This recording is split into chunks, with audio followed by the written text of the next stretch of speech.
Vous écoutez la radio des Français dans le monde.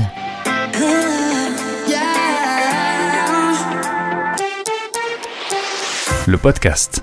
La France, son histoire, sa culture, on a une façon de fonctionner, on a une façon de travailler. On peut voir un collègue lui taper sur l'épaule et lui parler de façon familière. Eh ben, on peut pas faire ça dans tous les pays. C'est l'interculturel et il vaut mieux s'y préparer. Si vous êtes amené à travailler ou à déménager, vivre l'aventure de l'international, préparez-vous. On n'arrête pas de le dire. Eh bien, justement, avec mes invités, on va essentiellement parler de ce sujet. Je salue Virginie Deshaies, ancienne des Hauts-de-France, une fille bien qui est née à M. Bonjour Virginie. Bonjour Gauthier. Au moment où on se parle, tu es à Juan-les-Pins, mais tu vas revenir pour des raisons familiales dans les Hauts-de-France. Tu sais qu'il y aura un choc thermique ? Eh oui, j'en ai bien conscience. Mais je suis ravie de retourner dans les Hauts-de-France. Et puis, bonjour à Thibaut Issindou, qui est, lui, du côté de Paris, au moment où on se parle. Alors, pas tout à fait, désolé, je suis du côté Lyon plutôt. Bonjour à tous. C'est ça, je me doutais qu'au moment où je l'ai dit, c'était pas la bonne. D'ailleurs, justement, Thibaut, si tu m'y autorises, on va justement parler un peu de ton parcours. Tu es originaire de Grenoble, tu as fait ta scolarité là-bas, études dans le commerce, forcément, ça va t'amener à vivre des expériences à l'étranger. À 21 ans, tu te retrouves à Nottingham, en Angleterre. Bon souvenir, là, quand on est tout jeune ? Excellent, excellent, parce que c'est une première expérience avec l'étranger. On sort de chez papa-maman, on vient pratiquer de nouvelles langues. L'Angleterre, c'est finalement la porte d'à côté, mais finalement, même avec les Anglais, il y a des différences culturelles, il y a des chocs qui interviennent. Et quand on a 21 ans, on ne sait pas les comprendre, on ne sait pas les interpréter forcément.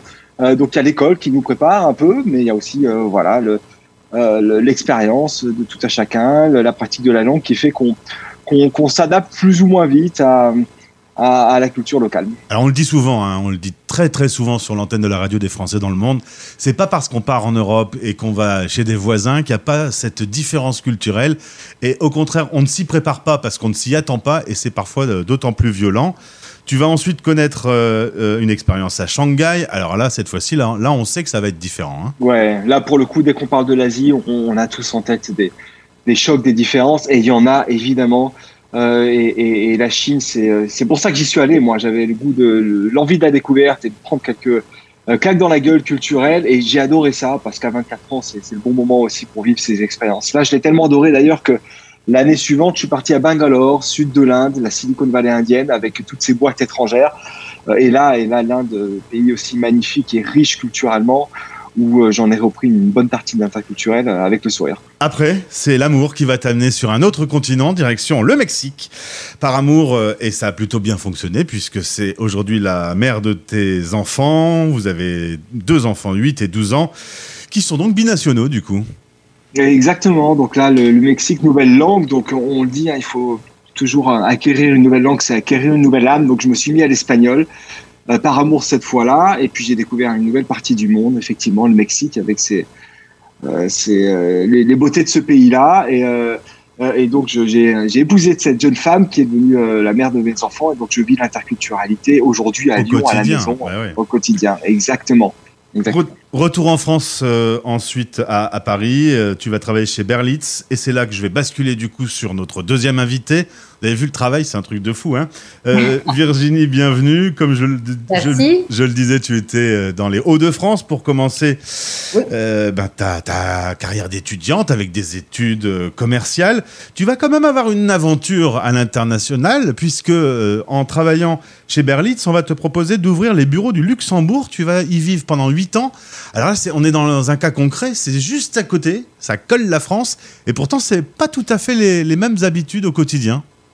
Et non, exactement, tout à fait. En fait, j'ai vécu au Luxembourg pendant 8 ans, et il y avait vraiment je m'y attendais pas, honnêtement, d'avoir certains chocs culturels. C'est vrai qu'il y a quand même 400 000 frontaliers qui viennent donc travailler tous les jours, des Français, des Belges et des Allemands principalement.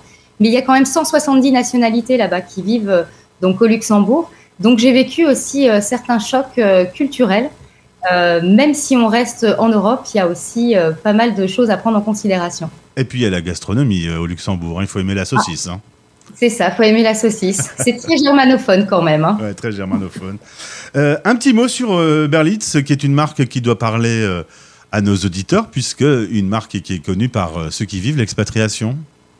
Oui, tout à fait. C'est un organisme de formation donc, à l'international et qui est très connu, comme tu le dis, Gauthier, des expatriés, puisqu'ils accompagnent en fait au niveau linguistique, donc pour apprendre la langue du pays dans lequel on va être expatrié. Et en plus, Berlitz avait aussi une casquette interculturelle. Donc, on proposait aussi des formations en communication et management interculturel pour accompagner à l'expatriation en plus de la formation linguistique. Et c'est là que Virginie et Thibaut se rencontrent. Voilà, la boucle est bouclée. Et vont décider de créer GapsMove en juin 2020. C'est une période de mémoire. On avait le temps pour réfléchir, travailler, faire des réunions parce qu'on était en plein confinement. On avait le temps et pour nous, ça a été d'abord vu comme une menace, mais en fait, c'était une chance parce qu'on a pris le temps de créer l'entreprise et tout ce que ça implique en termes de la création d'une nouvelle marque, d'une nouvelle entreprise, mais aussi on a pris le temps pour développer le contenu et faire travailler les interculturalistes, c'est-à-dire ces sociologues, ethnologues, anthropologues qui sont spécialistes d'une culture. Et donc on a pris cette année de repos entre guillemets pour travailler sur le contenu de formation. Et lorsqu'on est sorti du Covid, on était prêts et on a pu commencer à travailler. Et à mon avis, vous avez beaucoup travaillé parce que c'est un centre de formation à distance pour aider les salariés à travailler à l'international. On parlait des interculturalistes. Vous m'avez montré la plateforme. Elle est belle, elle est bien organisée, elle est riche en contenu. 120 interculturalistes interviennent sur cette plateforme. Donc déjà, je voulais vous féliciter pour le travail en amont, c'est énorme. Tout ça pour... mais quand c'est bien, il faut le dire. Mon père il a toujours dit, quand c'est bien, il faut le dire. Tout ça pour arriver à développer un outil qui permet d'améliorer son global mindset. C'est ça. En fait, cette plateforme permet de pouvoir décoder plus de 70 nationalités différentes pour pouvoir, comme tu le dis, développer son global mindset et ouvrir grand son esprit pour pouvoir travailler à l'international. Alors le franco-français, parfois, oublie un peu qu'il n'est pas seul au monde. Qu'est-ce qu'on peut dire pour redéfinir un petit peu ce que peut être l'interculturel ? En gros, on ne fonctionne pas tous pareil selon notre histoire, selon l'endroit où on se trouve dans le monde ? Exactement. En fait, il y a plein de choses qui définissent les individus que nous sommes. Il y a évidemment le pays dans lequel on est né, il y a notre éducation, il y a notre cercle familial, notre religion, notre sexualité. C'est ce qui fait la diversité et la particularité de nous tous. Mais c'est vrai que le pays dans lequel on est né a un fort impact sur la manière dont on communique, la langue, mais aussi dont on se comporte dans certaines situations, la manière dont on se manage, dont on crée du lien, dont on négocie, dont on vend, dont on se coordonne entre nous. Et ça, tous ceux qui sont partis à l'étranger, tes auditeurs le savent, ils l'ont vécu sur le terrain. Et on arrive parfois dans un pays en se disant, est-ce que c'est moi, est-ce que c'est l'autre ? C'est un peu les deux finalement. Et ça, pour le comprendre, il faut avoir un regard sur soi d'abord, se connaître, et puis être curieux, observer l'autre. C'est ça qu'on appelle le global mindset. Alors, GapsMove, à ce niveau-là, sert pour les futurs expats à se préparer, mais pas seulement. Les chefs d'entreprise, les commerciaux, les étudiants, tous ceux qui vont pas devoir forcément quitter la France, mais en tout cas travailler avec des gens qui sont à l'international, ça doit être fait. C'est un passage obligé. Est-ce que en France, on a le réflexe de travailler sur ce terrain de l'interculturel ou est-ce que vous avez encore un immense potentiel à développer ? Non, c'est ça.